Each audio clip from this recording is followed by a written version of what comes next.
नमस्ते दोस्तों, welcome back to our channel.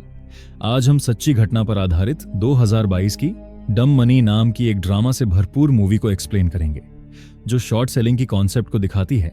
एक ऐसा खेल जहां इन्वेस्टर कंपनी को नीचे गिराने के लिए दांव लगाता है और दूसरों की बर्बादी पर जश्न मनाते हैं। अगर आप शेयर मार्केट से जुड़े हुए हैं तो ये मूवी आप जरूर देखें। और दोस्तों, शुरू करने से पहले आपसे एक रिक्वेस्ट है कि आपको वीडियो कैसा लगा कमेंट और वीडियो को शेयर करना मत भूलिएगा। कहानी की शुरुआत में हम एक आदमी को देखते हैं जिसका नाम है केथ गिल। एक आम आदमी जो ब्रॉक्टन मैसाचुसेट्स में रहता है, जिसका एक सुंदर सी बीवी है जिसका नाम है कैरोलाइन गेल, और उनका एक छोटी सी बच्ची भी है। दिन में वो एक फाइनेंशियल फर्म में काम करता है, एक ऐसी नौकरी जिसमें शायद उसको उतना मजा नहीं आता। लेकिन असली कीथ तो शाम को अपने घर के बेसमेंट में जिंदा होता है। बेसमेंट में उसका एक सेटअप है जहां से वो यूट्यूब वीडियो बनाता है और रेडिट पर पोस्ट लिखता है। वह ऑनलाइन रोरिंग किटी के नाम से मशहूर है और यूट्यूब और रेडिट पे एक फोरम भी है जिसका नाम है R Wall Street Bets, in short WSB। वहां उसका यूजर नेम है डीप वोटिंग वैल्यू। नाम थोड़ा अजीब है, लेकिन वहां सब ऐसा ही चलता है। अब कीट का फंडा यह है कि वो एक कंपनी के शेयर पर बहुत ज्यादा बुलिश है। मतलब उसको लगता है कि इस कंपनी के शेयर का भाव बहुत ऊपर जाएगा, और वो कंपनी है गेमस्टॉप GMI। गेमस्टॉप, जहां से लोग कंप्यूटर के आइटम, वीडियो गेम की CD, माउस और भी बहुत कुछ खरीदते थे। आजकल तो सब ऑनलाइन ऑर्डर करते हैं, तो कंपनी का फाइनेंशियल कुछ ठीक नहीं है। बहुत से फाइनेंशियल एक्सपर्ट्स जो वॉल स्ट्रीट पर बैठे ये सोचते हैं कि गेमस्टॉप तो अब डूबने वाली कंपनी है, तो इसलिए वो लोग गेमस्टॉप के शेयर्स को शॉर्ट कर रहे थे। जिन लोगों को पता नहीं, मैं उन लोगों को बता दूं। शॉर्ट करना मतलब सरल भाषा में कहे तो जब आपको लगता है कि किसी कंपनी का शेयर नीचे गिरेगा, तब आप शेयर किसी से उधार लेकर उसको बेच देते हो, और शेयर का दाम जब गिर जाता है तो आप उतने ही शेयर सस्ते में खरीदकर उसे वापस कर देते हो जिससे उधार लिया था। बेचने और खरीदने के बीच जो फर्क होता है वह है आपका प्रॉफिट। तो ये बड़े हेज फंड वाले गेमस्टॉप पर यही कर रहे थे। उनको 100% यकीन था कि गेमस्टॉप का शेयर तो जीरो होने वाला है, पर कीथ को ऐसा नहीं लगता था। उसको गेमस्टॉप की फाइनेंशियल्स और उसकी लीडरशिप में जो बदलाव आ रहे थे, जैसे च्यूई के फाउंडर रायन कोहेन का इन्वॉल्वमेंट, इन सब में पूरा भरोसा था। उसका मानना था कि गेमस्टॉप को लोग जितना बुरा समझ रहे हैं उतनी बुरी कंपनी वो है नहीं। उसमें अभी भी दम है। उसको लगता था कि ये कंपनी अंडरवैल्यूड है, मतलब लोग उसकी असली कीमत नहीं समझ रहे हैं। सबसे बड़ी बात, उसको ये दिख रहा था कि इतने सारे बड़े इन्वेस्टर ने गेमस्टॉप को शॉर्ट किया हुआ है कि अगर कभी शेयर का प्राइस ऊपर जाने लगा तो शॉर्ट सेलर्स को बुरी तरह से ट्रैप कर सकता है। तो कीथ ने अपनी सेविंग्स से गेमस्टॉप के शेयर खरीदे, और सिर्फ शेयर ही नहीं बल्कि गेमस्टॉप के ऑप्शंस भी खरीदे, जो रिस्की है, पर प्रॉफिट बहुत ज्यादा होता है इसमें, और लॉस भी। आपको तो पता ही होगा अगर आप शेयर मार्केट से जुड़े हैं। ये सब वो अकेला चुपचाप नहीं कर रहा था, बल्कि अपने सारे एनालिसिस, अपनी सारी होल्डिंग्स, सब कुछ अपने यूट्यूब चैनल पर लाइव स्ट्रीम में और रेडिट के वॉल स्ट्रीट बेट्स फोरम पर नियमित अपडेट के साथ और ऑनलाइन शेयर कर रहा था। वो स्क्रीनशॉट डालता है जिसमें हम देखते हैं शुरू में उसने GME में $53,000 का इन्वेस्टमेंट किया था। दूसरी तरफ उसकी वाइफ कैरोलाइन इस बारे में थोड़ा टेंशन में रहती है। उसे लगता है कि अपने परिवार की सारी सेविंग्स वह एक ऐसी कंपनी में लगा रहा है जिसको सब लोग डूबती हुई जहाज की तरह मान रहे थे। वो कीथ को सपोर्ट करती है, लेकिन उसके मन में थोड़ा डर भी बना हुआ था। आखिरकार यह स्टॉक मार्केट है। कीथ का छोटा भाई केविन, जो थोड़ा अजीब है, वह सोशल मीडिया पर फालतू वीडियो बनाता रहता है। उसने भी कीथ के कहने पर GME में इन्वेस्ट किया था। खैर, अब हम गेब प्लॉटकिन नाम के एक अरबपति को देखते हैं, जो वॉल स्ट्रीट के बड़े लोगों में से एक हैं, जो मेलविन कैपिटल नाम के एक बहुत बड़े हेज फंड का बॉस है। हेज फंड मतलब एक ऐसी कंपनी जो अमीर लोगों या इंस्टीट्यूशंस का पैसा लेकर उसे बाजार में निवेश करती है ताकि ज्यादा से ज्यादा मुनाफा कमाया जा सके। उसकी कंपनी ने गेमस्टॉप को बहुत बड़े स्केल पर शॉर्ट किया है। उसको तो गेमस्टॉप का नाम सुनने में ही हंसी आती है। वो कीथ जैसे छोटे इन्वेस्टर को डम इन्वेस्टर समझता है।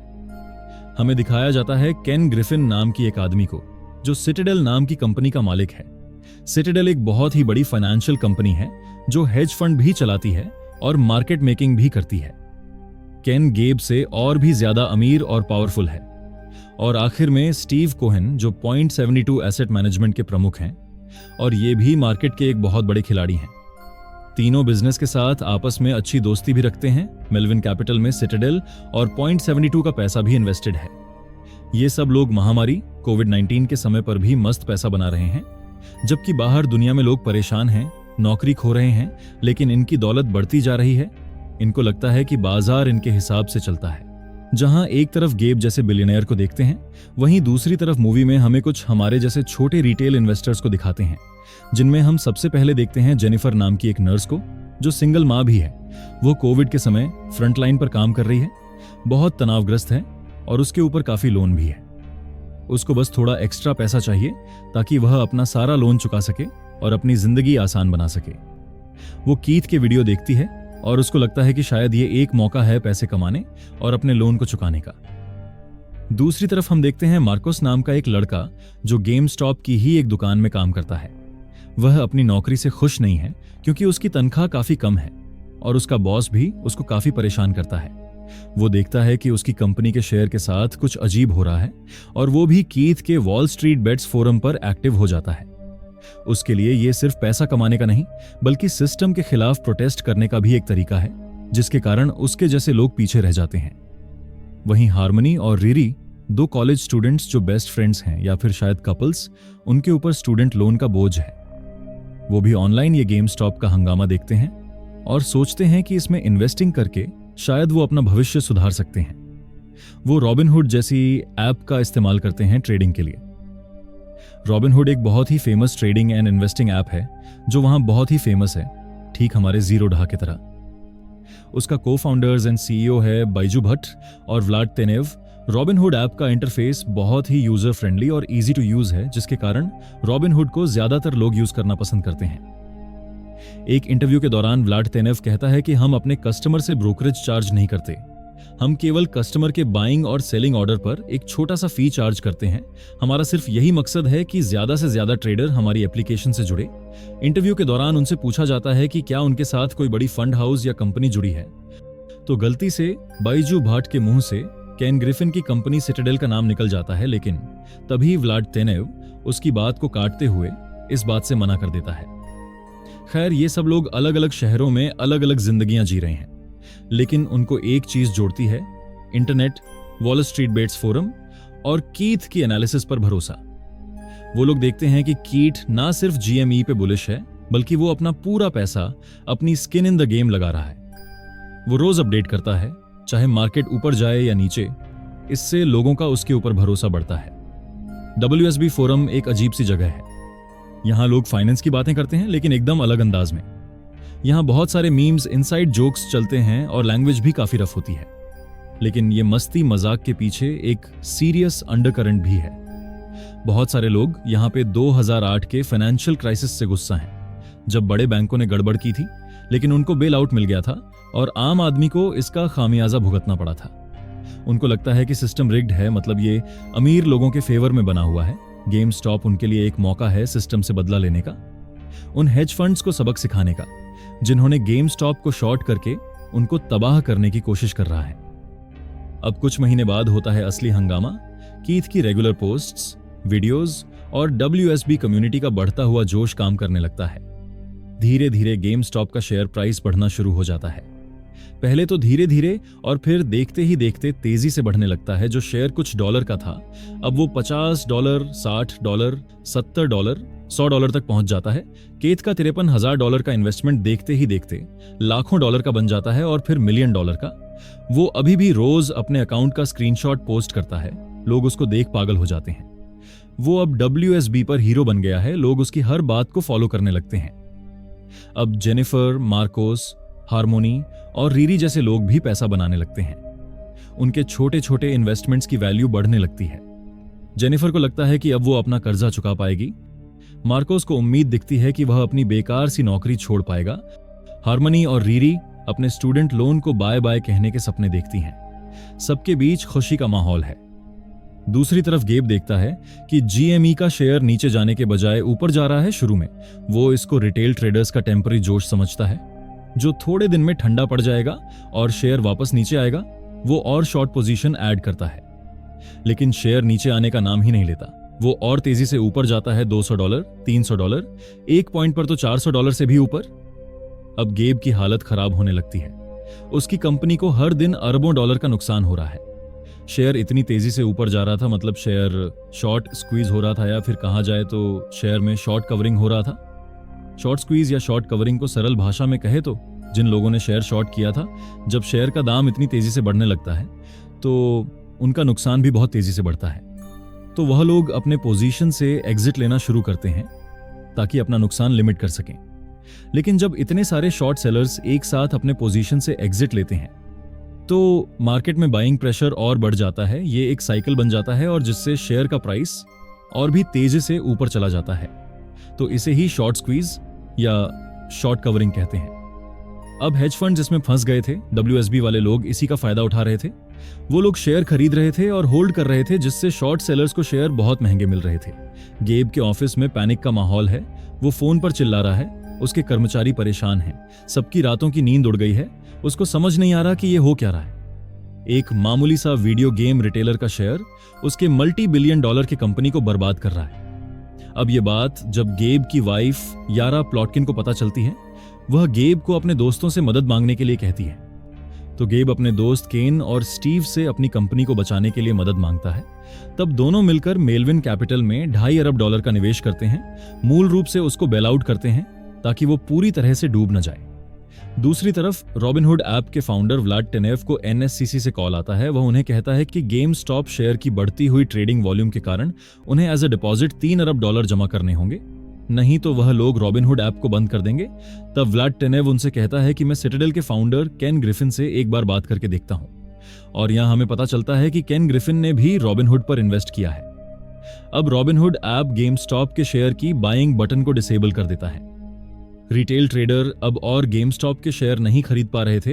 अब ये खबर आग की तरह फैलती है और लोगों में पैनिक का माहौल क्रिएट हो जाता है और लोग बड़ी क्वांटिटी में शेयर बेचना शुरू कर देता है। गेम स्टॉप का शेयर जो पहले $483 तक पहुंच गया था, वह अचानक गिरकर $140 तक आ गया। इसका कारण था रॉबिनहुड ऐप, और जिसके कारण रिटेल ट्रेडर को भारी नुकसान उठाना पड़ा। लोगों को लगता है कि जब तक हेज फंड्स पैसा बना रहे थे तब तक सब ठीक था, और जब उन्हें नुकसान होने लगा तो उन्होंने यह कदम उठाया। उनको लगता है कि रॉबिनहुड ने यह कदम केन ग्रिफिन की कंपनी सिटाडेल के दबाव में आकर उठाया है।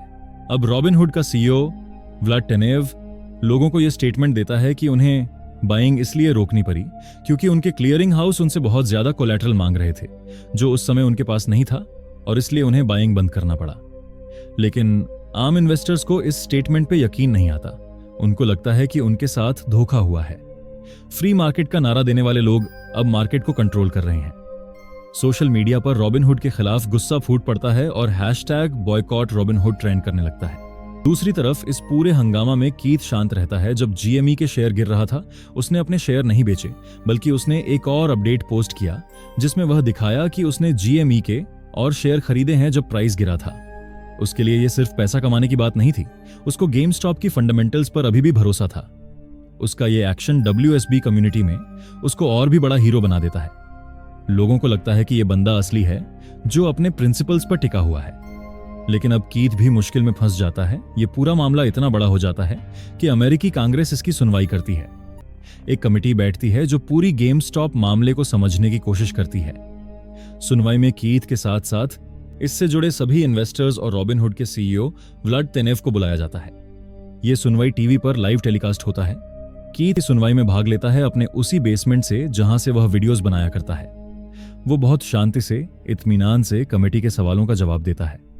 वो कहता है कि उसने सिर्फ अपना एनालिसिस शेयर किया था, उसको गेम स्टॉप के फंडामेंटल पर भरोसा था। वो कहता है कि वो कोई हेज फंड नहीं है, वो एक आम आदमी है जो सार्वजनिक रूप से उपलब्ध जानकारी का उपयोग करके निवेश करता है। उसका तरीका लोगों को काफी पसंद आता है। गेब प्लॉटकिन वर्चुअल हियरिंग में काफी डिफेंसिव लगता है। वो मानता है कि गेम स्टॉप की पोटेंशियल को अंडर एस्टिमेट किया था। वो शॉर्ट सेलिंग को डिफेंड करता है।